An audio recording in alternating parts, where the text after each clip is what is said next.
Hi, fabulous educator. I'm so glad you're joining us for the 2020-2021 school year. Just a quick bit of information about our pacing guides. When students make the shift to fully online learning, sometimes the executive functioning piece can be a bit challenging.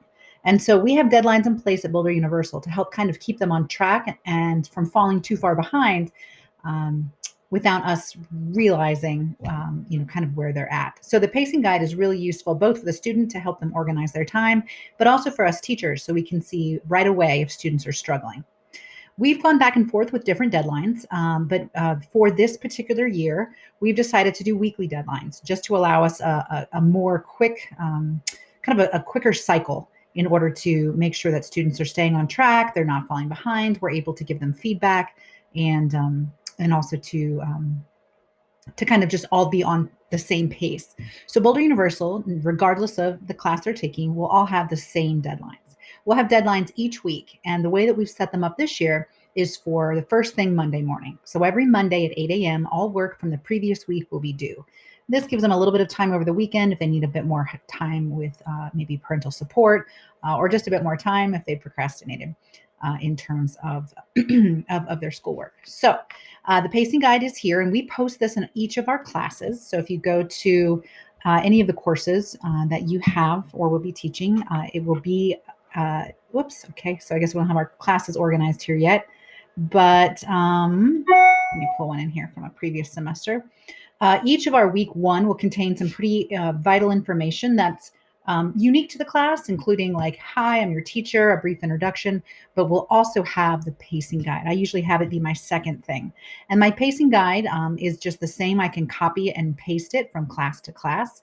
And the way that I can do that here is I can save it to resources or I can click copy to a course. So if you have more than one class with us, you can easily copy that. Depending on the course, you would just find it on this list. So let's say I wanted to copy it to that class and I want it to go into week one, for example. So if I copy it into this class, go to week one, and it'll copy into there, and then you can organize it within Schoology. So the pacing guide's pretty critical. We actually encourage each student and family member to print it out so that it's available to them and they know when those deadlines are. Having them be the Monday morning every week makes it a little easier. They just know every Monday, whatever was in week one will be due that next Monday. So then they can start on week two, and then that will be due the following Monday. Might be helpful for you to print them out as well. When we have our due dates, what we typically do is we go through and we look at that week's assignments in the grade books. You can click over in the grade book. And depending on how you've numbered classes, a lot of us have numbered the assignments. So week one assignments might be 1.1, week two might be 2.1, 2.2. And you go through and you can actually very quickly see who's turned the assignments in. So if they have an emblem, a little symbol here in the grade book, it'll show that they've turned something in. Let me find an example class again here.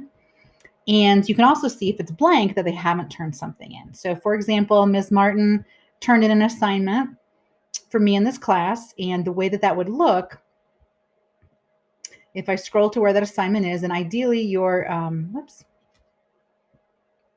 in the grade book, they're numbered and they'll show up in order. And that's one of the reasons why we number them, is just so they show up in the correct order.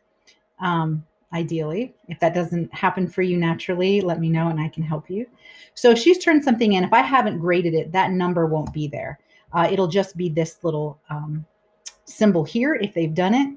The symbol for quizzes and discussions are a little different, but either way, I can go and then grade that as I normally would.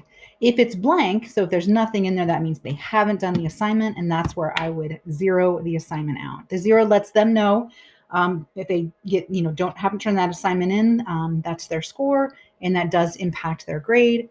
So it's a very quick tool for them to see their progress.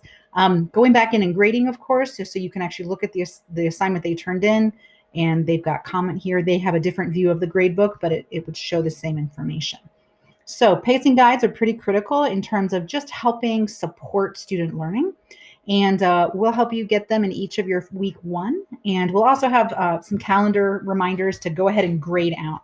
What I'll typically do at 8 a.m. on a Monday is I'll open up each course in turn. I'll go to the grade book and I'll go through. I know which assignments were due that week in that class, and zero any out that are missing. That's a very quick early indicator that I have a student who is struggling. So my next step would be to reach out to the student in an email and say, "Hi, Patty, I noticed you didn't turn in any of your work this week. Checking to see what's going on. Do you need help?